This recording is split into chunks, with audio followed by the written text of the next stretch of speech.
Hey, welcome to High School Sports Talk. I'm Harry Bernstein. We're going to talk about boys basketball today at the high schools. Stay with us.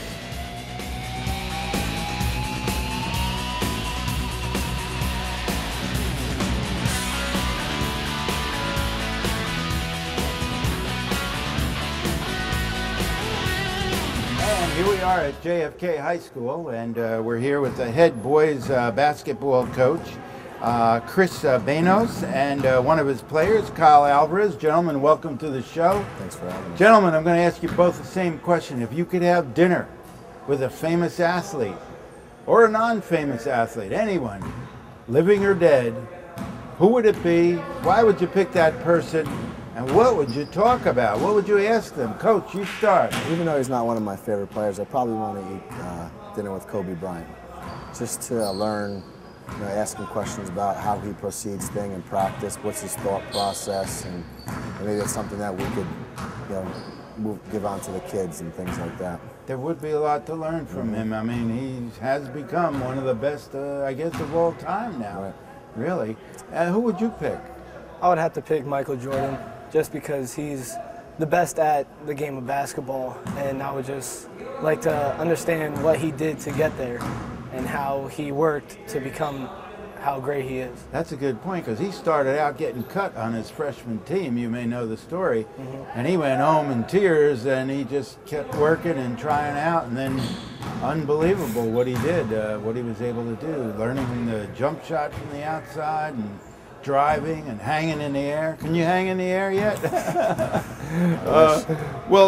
Coach, tell me about your team. All right, this year we're going to be young this year. We lost 5 seniors, 4 of which we started last year, with Kyle being the lone returning starter. But the guys who are starting this year did see a lot of time, though they didn't start, but they did see a lot of time. I'm very excited about the guys who are going to be coming off the bench. Even though they're mostly sophomores and juniors, I'm really excited about their athleticism, and I think once they they kind of get used to the pace and the speed of the game, I think we'll be okay. Cool, cool. What's your ideal attitude for a player when he tries out? What are you looking for in their attitude? Well, first and foremost, we're looking for someone who doesn't have to be motivated in a tryout situation.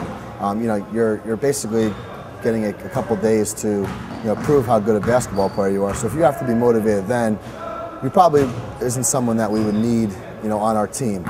So I guess self-motivation would be one, and then someone who enjoys playing basketball and wants to work on a team and wants to work with other players in hopes of becoming successful. And besides trying to get the team to win, what else would you hope that a particular player, any player, gets out of the experience of being on a team? Well, I think the ultimate thing is that they learn how to work with a team. I've talked to these guys in the preseason about no great deed has ever been done without someone else's help. No matter what anyone wants to say, it's there's always someone somewhere helping the other person out. So if they can learn how to work as a team, I think in the future they will be much more successful than if they try and go about it all by themselves. Sounds like you're a history teacher. That quote sounds like it came from somebody famous in history. You wouldn't be a history teacher, would you? Yes, I would. Kyle, do you feel weight training is something that basketball players should do or shouldn't do during the season, after the season? Is it something that basketball players are interested in? Well, weight training, you should probably do it more towards the off season, because that's the time where you want to get bigger and strengthen your muscles. But for rebounding anyway, right? Yeah. Rebounding, being strong while you drive to the hole. But more towards the regular season. I personally don't do much weight training because of it can really throw off your game of how you shoot or just really anything. Right, right. Yeah, good points. Coach, could you maybe have Kyle demonstrate the best way to do a foul shot? Maybe we'll talk about the knees, the hand, how you hold the ball, what you're aiming for. Could we do that right now? Absolutely. Kyle will do that? Sure. All right, let's do that right now. All right. One of the things that we look for when a person's going to shoot a foul shot is to make sure that their feet are in the proper formation. And usually it's about shoulder width apart. okay? But before he steps up, he wants to make sure that he's in the center of the basket. Usually there's a little nail on the floor. Now I'll let you know where the center of the basket is, and you'll be in direct line with the hoop. Once he receives the ball, the key is whatever routine you choose, make sure you do it every single time. Okay, Kyle has his own separate routine that he does, and it might be different than somebody else. Okay, so Kyle will go through his routine.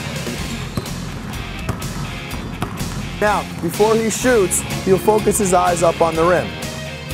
There's a lot of different places you can aim. I like to tell you to aim for the middle of the rim. Why? Because if you make it, you shoot it where you make it, it's going to go in. Okay, if you shoot and aim for the back of the rim, it could hit the back of the rim and not go in. If you aim for the front of the rim, okay, some people will say, up and over the front of the rim. All right, now, he wants to make sure that he bends his knees, okay, and as he shoots, he wants to make sure he has full extension with his elbow getting up above his eyebrow. Now, on his follow through, once he's done, he wants to make sure that he's up on the balls of his feet, okay, with his elbow above his eyebrow and his fingers almost like pointing down into the rim. Okay, now it'll get you the good rotation, okay, and hopefully it will go in. And we're back. Kyle, thanks for demonstrating that. Kyle, where did you first become interested in basketball? Who brought that into your life? Well, my father really had us playing basketball my whole life since I was about 4 years old, in little leagues and everything, just really trying to make me a better player. Oh, so you played through all the different leagues coming up through Woodbridge Township? Mm-hmm. And how does it feel when you're playing in front of your own fans here and the cheerleaders are cheering? I mean, that's got to be a big kick, too. Are you aware of that, or are you so into the game you don't even know they're making noise? Well, it's nice having everyone cheering for you, but really when you're on the court, you kind of block all that stuff out and just really worry about the game and what's going on the court. So when you're at an away game, the fans booing and everything getting on your team, it doesn't bother you at all? Not me personally, but some other people maybe. All right. Coach, the role of the trainer here at the school, is there any particular role that a trainer plays with you, particularly ankle injuries, rubbing down a sore arm? Well, I mean, throughout the course of the season, there's always going to be something come up, and she does a very nice job of making sure that the guys are ready to go, and if they do unfortunately sustain an injury, she's very good at helping. I mean, a trainer can help tape, whatever it is, but she does a really nice job. Okay, well that's good to know. Knicks are making a fast start. The new Brooklyn Nets are making a fast start as we're taping here today. Is that unbelievable? Are you excited about it? I'm very excited because I've been a Nets fan my whole life. And I'm really I like to see how Brooklyn has been doing it well. Why are they doing so well? Just to move to Brooklyn, or is it a couple new players they added? The new players that we have are good.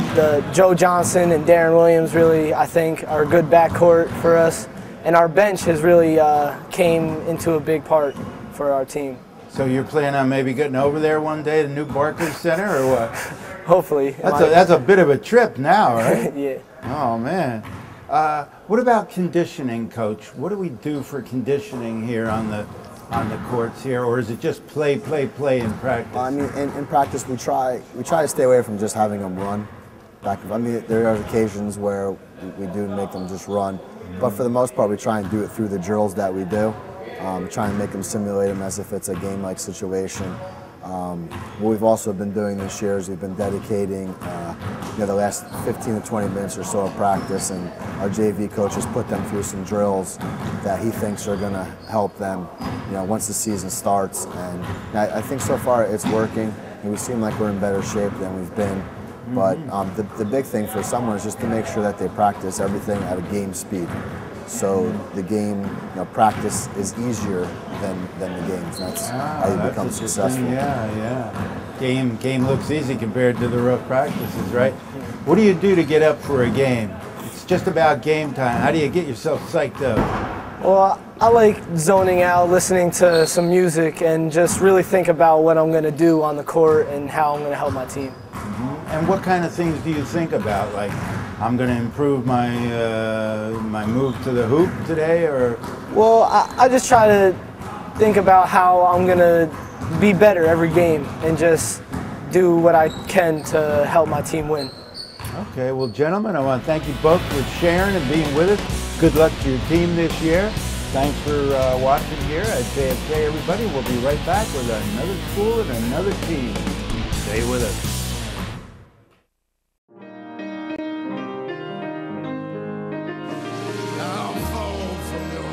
1 in 8 Americans is struggling with hunger.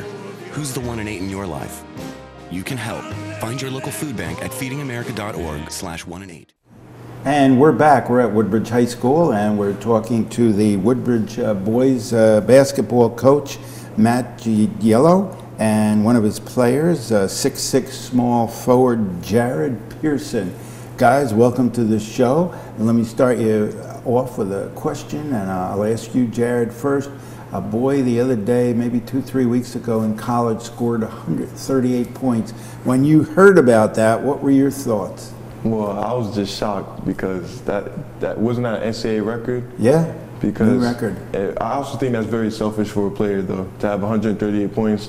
I mean, if you're hot, I can understand that, but I think you have to get your teammates involved in the game as well as yourself.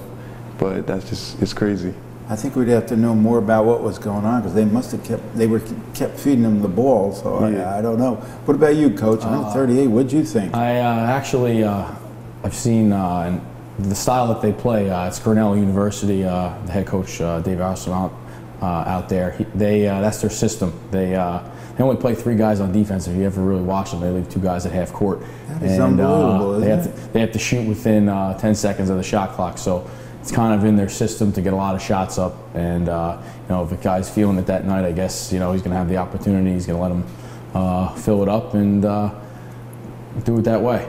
He was 57 of 108 shots. He took 108 shots in 36 minutes, and he was 27 of 71 in 3-point tries. I mean, that is really incredible. Who was your basketball hero growing up? Anybody? I admired Michael Jordan growing up, not only for his ability to, grow the game, and he was the most popular player when I was younger, but also just how hard people don't realize. They always see how much he always scored. People don't realize how hard he worked on the defensive end. He was a defensive player of the year. Forget about numerous times. So he was the total package, and so you always want to be like the best, so I root for the best. Yeah, and he was cut as a freshman. He came back with attitude. How about you? Your favorite player growing up? Oh, my favorite player growing up is Kevin Durant. I like him right now. I mean, he's a scoring champ for like the last 3 years, and just him as a person just motivates me. He has a quote, and it goes, "Hard work beats talent when talent fails to work hard," and I use that to like motivate myself because I know in order to get better, I have to work. And it just doesn't come. Sounds like a good role model. What do you learn when you win a game, Jared? It just learns that, well, if everyone knows a win feels good, but I just learned what I have to do and what it takes to win. Everybody has to go 100% and has to be a team effort. So can you learn as much winning or losing, or you're going to learn either way? It depends on what you did. I think either way I'm going to learn from winning or loss. Coach, tell me about your team. This year actually is my first year here at Woodbridge High School. Team last year lost a lot of seniors. They actually lost 2,000 point scorers from last year.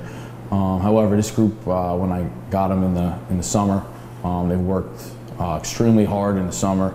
They're very committed, and the same thing carried over to the fall.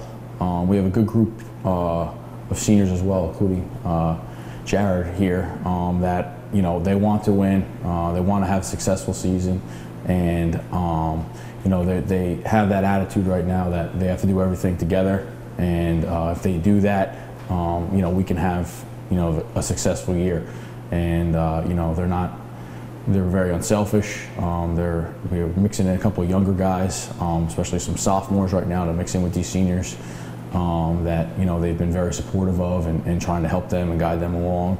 And it comes down to us, how we defend on the defensive end. Whether we do the little things and defend on the defensive end, we should be okay. We should be okay. So defense is as important as anything, right? It is, especially for us, right, Jay? Yeah. Now, as a 6'6" small forward, what adjustments do you make during the game? Suppose you got somebody who's 6'8" standing behind you, giving you all kinds of bumping and trouble. What adjustments can you make? Depending on how the person is guarding me, if it's a bigger person, I might just shoot more jump shots. But if it's a smaller person, I'm gonna take him to the basket and try to get him to foul me. Yeah, that's basically it. Mm-hmm. Now, speaking of the jump shot, tell me about the jump shot. What is a jump shot? How do you do it? Talk about the different body parts that are involved, if you would. Basically, a jump shot is something that you use when you can't get to the basket, and you have to have your elbow in and the ball on the tips of your fingers. You don't want it on the palm of your hand. And either if you're right or left-handed, you use your other hand as a guide hand and just shoot it. Mm-hmm. And of course, you bend your legs and you jump. Right. And are you using head fakes at all, or do you just try to go up as fast as you can? What do you do? Well, that actually depends what the defender is doing. If he gives you space, you just want to, you can let it go, or if he's on you tight, you give him a head fake and you get around him and pull up. Mm-hmm. Anything else on the jump shot? I mean, he pretty much covered it. Yeah, as a coach, I think everyone shoots the ball so differently. They have their own ways that they shoot it. You're just looking, in the off season to maybe tweak a thing with someone's shot and improve it, in a way that you think that might help them be more consistent. But the bottom line, as a coach, you're just looking for that person to consistently put it in the basket. Yeah. No matter how ugly or pretty it is, as long as it goes in the basket, that's what you want. Now, are you looking more to get inside shots, without giving away strategy here to other teams, but are you looking more to shoot inside, get it in to the big guys inside, or if somebody's got a 3 outside, they could take it? Like I said, with this team, I mean, we do have some nice size, even obviously with Jared at 6'6", and we have some other guys 6'5", 6'6" as well. We want to get high percentage shots in the inside, but we know teams are going to collapse down, and we have some kids that are able to step out and shoot 3. So we don't put a red lighter on them. If they're open for a nice, good kick out 3, we'll shoot them. Shoot it. Okay. How do you get up for a game, Jared? Well, before games, I like to listen to music, get me pumped for the game. What kind of music? I listen to a lot of rap music, like Lil Wayne, Drake, people like that. Get you pumped up a little bit. Yeah. They just did a study I heard yesterday how music really can actually change the brain and get you more focused. So it's not just something that athletes are doing now. Apparently there's some science behind it. So sounds good. What do you do for conditioning, Coach? Our style is that we like to go up tempo. Obviously, we want the kids coming into shape prior to the season. I mean, Jared would tell you that we condition very hard in the fall, and then once the season comes down, we do it. All of our drills, we don't really stand around in our drills. Everything we do is in full court. So we're getting our running in when we're working on our, moving all the time. All the time. Yeah. And then, there's those days where, if they don't do what we're supposed to do, or they make the same mistakes numerous times, we'll condition. We'll put them on the line and do some things. But, we try to get it within the practice without wasting time and just running the kids just for the sake of running. Because on defense, you should be moving all the time, right? Yes, working hard. Absolutely. Yeah. Where did you get interested, Jared, in basketball when you were young? Well, my dad played basketball, and since I was born, he put the ball in my crib. So I first started playing basketball in my garage. I had a little kiddie hoop, and I played on that, and I just loved the game ever since then. There you go. Can you take your dad now? Yeah. Yeah. Dinner with an athlete, living or dead, anybody you want. Who would it be, why, and what would you talk about? This may be a strange answer since I'm a basketball coach, but I also really love golf in my free time. It would probably be Tiger Woods. Oh, yeah. Not only just because he's such a great competitor and all he knows how to do is win. I like to, hear a little bit, what his his methods are of motivating himself, and you know how he works so hard, and also to maybe get a little bit tips to improve my game as well. Yeah, we could all use tips in golf forever. Oh my gosh. How about you? Who would you have dinner with? I'd have to say Michael Jordan, because he's like the greatest player ever, and I have so many things to ask him. He has a lot of rings, just a successful basketball player, and maybe one day I could be like him. There you go. Be like Mike. There you go. Gentlemen, thank you very much for sharing with us. Good luck to the boys basketball team here at Woodbridge High School. And everybody, stay tuned. We're going to be back with another basketball coach and team. Do not go away. Stay with us.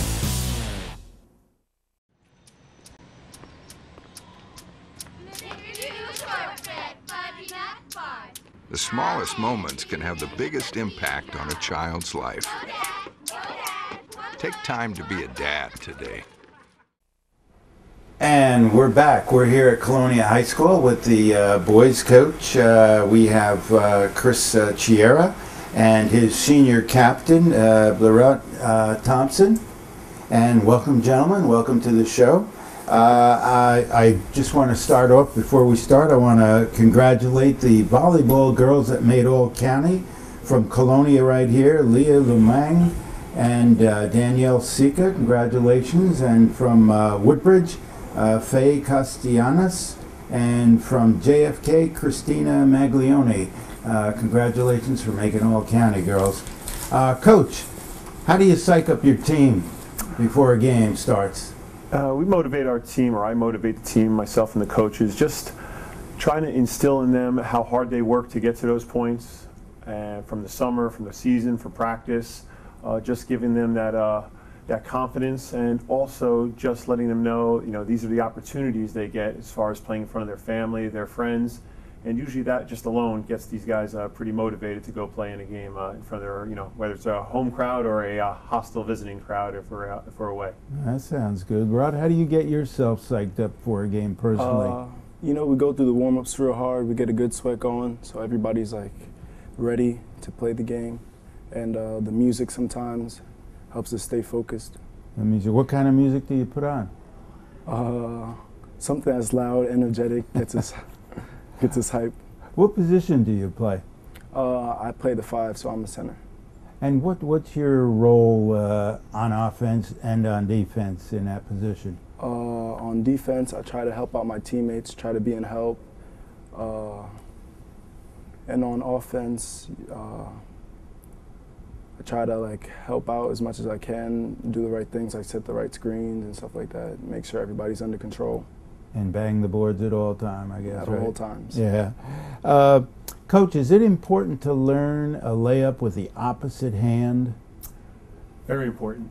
We're just concluding our tryouts, and the first drills we do, probably for the first 20-25 minutes of each tryout each day, starts with layups. Layups is probably a layup is probably the most basic shot in basketball. Most kids that start at a young age learn to dribble and then probably shoot a layup once they could reach the rim. So with a layup, and as you get to the high school level, to be able to use both hands is very important. Not only to dribble with both hands, but also to be able to score, which we say, or to shoot a layup with both hands. And that's pretty much when we go through tryouts, what we're judging kids by. The first thing we'll do is have different type of layup drills that we'll run through just to evaluate if kids can dribble with both hands and able to score a layup with both hands. Well, Blaurat, you're a right-handed player and you can go to your left. How did you teach yourself, or did you know before you got up here to the high school how to go to your left? When I was a freshman, I didn't have such a good left hand. What I did was like the Mike Makes, where you go up your left hand, left knee, then right hand, right knee, and I just work on it every single day. Just keep doing it till it feels natural. Is it natural to you now? Yeah. Pretty natural. Coach, tell us about your team. This year's team, we're very excited about. We have obviously Blaurat's our senior captain, and Blaurat put in a lot of hard work, just like he just said before. When he came to us as a freshman, he wasn't necessarily a starter. He didn't necessarily have the strongest left hand, weak hand game, but he, through his 4 years of being here now, and this being his 4th year, and that's why we rewarded him with being a captain, because we trust him, other players trust him and look up to him, and mainly because of the example he sets. He's become a more vocal leader for us, but the example that he sets is why I have named him our captain this year. And with the rest of our team, we're just literally, today will be our last day concluding our tryouts because we had the football team which advanced to the semifinals of the States. So they're still going through a tryout session. We have a couple seniors back, including Blaurat, and we have a couple juniors, and we're going to be really young this year. We have a lot of sophomores that did not play varsity or JV last year, but worked hard throughout the summer and the preseason, and are probably going to fill in a lot of these spots this year for us. So we're excited about them being young and getting varsity experience, and also with, like I said, our couple seniors that we have back. All right, sounds promising. Now, passes are a very important part of basketball. Also, one of the great skills you have to have. We have chest passes, we have bounce passes. Would it be all right if maybe we get Bharat out on the court and do a little demonstration, and maybe you could describe what's happening? Would that be all right, guys? Sure. Yeah, sure. Let's do that right now. Okay, we're going to demonstrate bounce pass and chest pass. They're very similar in how you set up and your feet. Blaurat is a righty, okay, so most likely with his bounce pass, he's going to have his elbows out. He has both hands, we say thumbs up, or where his hands are on the ball. And then when he steps to make the pass with his right foot, not a big step, a light step, he's going to go 3/4 of the way to where the guy is going to be catching the ball, and the ball should bounce up to where the guy has his hands. So Blaurat, you can step and throw, thumbs up to thumbs down, go ahead. You see his thumbs up, and when he finished with his follow through, just like when we shoot, his thumbs are down, which is what you want to do every time. Right towards your target, you step towards your target, thumbs up when he has the ball, thumbs up when he has it, and then thumbs down as he throws it. And the ball should hit his target every time. Chest pass would be very similar as far as his stance, his elbows, his fingers, everything is the same. Except this time, obviously, there's no bounce. The guy receiving the pass will give him a target, and he will step and thumbs up and thumbs down the ball to him again. Following through, thumbs up, and then following through again, thumbs up to thumbs down. Always following through right at his target, so his target knows where the ball is. And that's a bounce pass and a chest pass in its most basic form. All right, and well, thanks for demonstrating that. And Coach, let me ask you real quick, what's the role of a center? Center, it could be different on a lot of different teams. We predominantly do go 3 guards and 2 bigs, we call them, and we have a 4 and a 5, which Blaurat is mainly our 5 at these times. The center on defense is to be a presence inside, to rebound, to be one of our main rebounds, to guard the other teams, big men and stuff like that, but also to be an inside presence on offense, to be able to post up and to be able to score, and also to be able on defense to be a leader, to direct everybody else that's outside the paint, mainly our guards. Now you have 3 guards, so is one of them the point guard, or could you describe a point guard and what the other guards do on your team? Yeah, we do have a point guard. We have J.J. Corbett, who is our sophomore point guard. He started as a freshman, one of, in the past 15 years, probably one of the only freshmen to really start around here, probably since Zach Rosen. We had a couple others, but we have a point guard. Our 2 guard is predominantly our shooting guard, and our 3 could be an extension of our 2 guard, or mainly also a slasher, someone that also plays a little bit inside and outside. And what's the traditional role of a forward?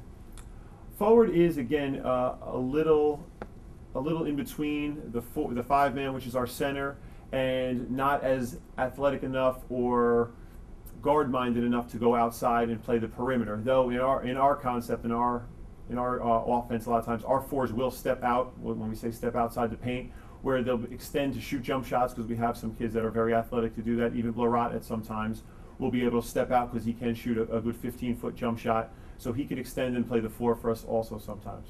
Now briefly, what's the difference between a zone and a man-to-man defense?